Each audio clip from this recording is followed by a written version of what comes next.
Hi, I'm Anastasia and welcome to my garden. I'd like to give my garden beds a little better definition, and today I'm going to do that with a really great new garden border edging system. There are two styles of the 4-foot garden borders. One is FlexiCurve and the other is Roman stone. Your personal preference and the shape of your garden bed will determine which border is best for you. Roman stone is an excellent product for more linear beds, whereas FlexiCurve can take the shape of even circular beds. Roman stone does have some flexibility, but it's not as pliable as FlexiCurve. Both products are designed to be a long-lasting garden edge that is easy to install and, perhaps most importantly, helps solve the annual problem of having to re-edge your garden, saving you time and energy. This is a do-it-yourself product that is easy, affordable, and you'll love the results. Each piece is light enough to carry, yet durable enough to withstand being outdoors 365 days of the year. FlexiCurve and Roman stone are both made out of recycled car and truck tires. So not only will you feel great about the fabulous new look you can create for your garden, you'll also feel good that you're doing something positive to help protect our environment. Today I'm going to show you just how easy it is to install these 4-foot garden borders using FlexiCurve. Now, the installation technique is identical if you choose Roman stone. For this do-it-yourself project, you'll need a few tools to get started. So we've got a tape measure and string to measure out the linear feet of your garden, a mallet to secure our spikes into place. Now, every garden edge comes complete with 4 spikes and instructions. Then we'll use a marking pencil, and we have a jigsaw or any other saw that can cut through the garden edge. I also recommend gloves and knee pads for comfort and safety glasses whenever you're making a cut. Of course, you'll need to have the correct number of edges for your project. Each garden border is 4 feet in length. So to determine the number of garden borders you need to measure the linear feet of your garden. And the easiest way to do this is to use a piece of string and lay it along the edge of your garden bed. Once you have outlined the entire perimeter of your garden in string, you can then measure the length of your string with your tape measure. This will then calculate the total linear feet of your garden.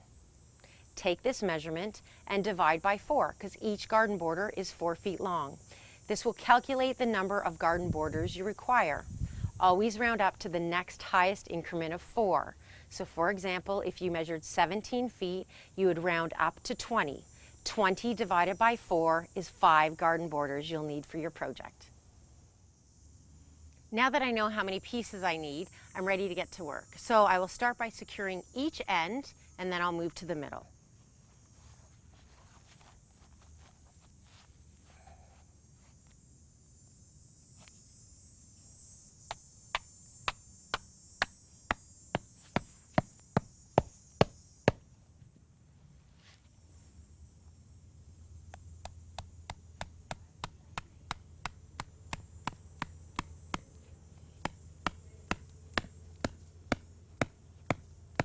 So you want to be careful when you're nailing in the spikes. If you're not used to using a sledgehammer, just start tapping it in on the side of the sledgehammer.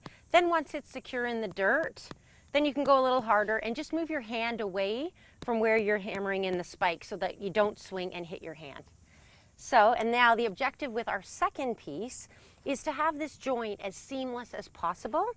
So you want to get it as tight, and then we're going to I'll start the spike with the side of my sledgehammer, then I'll move my hand away and start to go a little harder.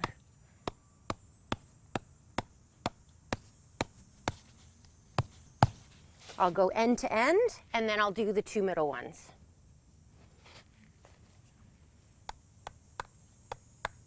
Tap it in.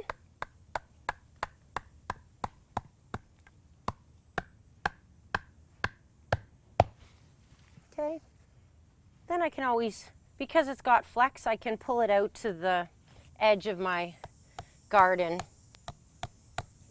At some point, you're going to have to make a cut in your project. And for me, it's right here because my leftover distance is less than 4 feet.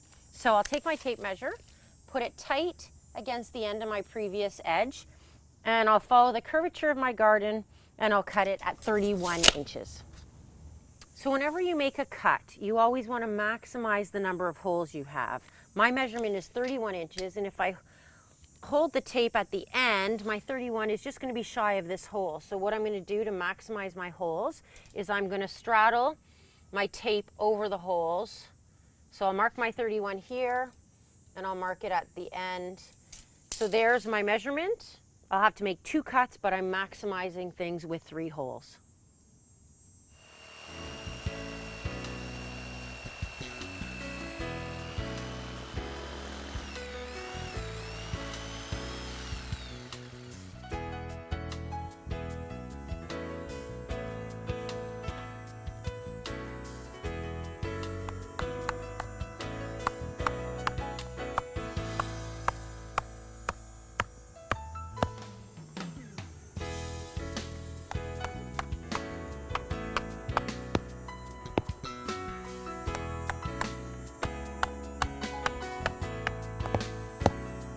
It's that easy.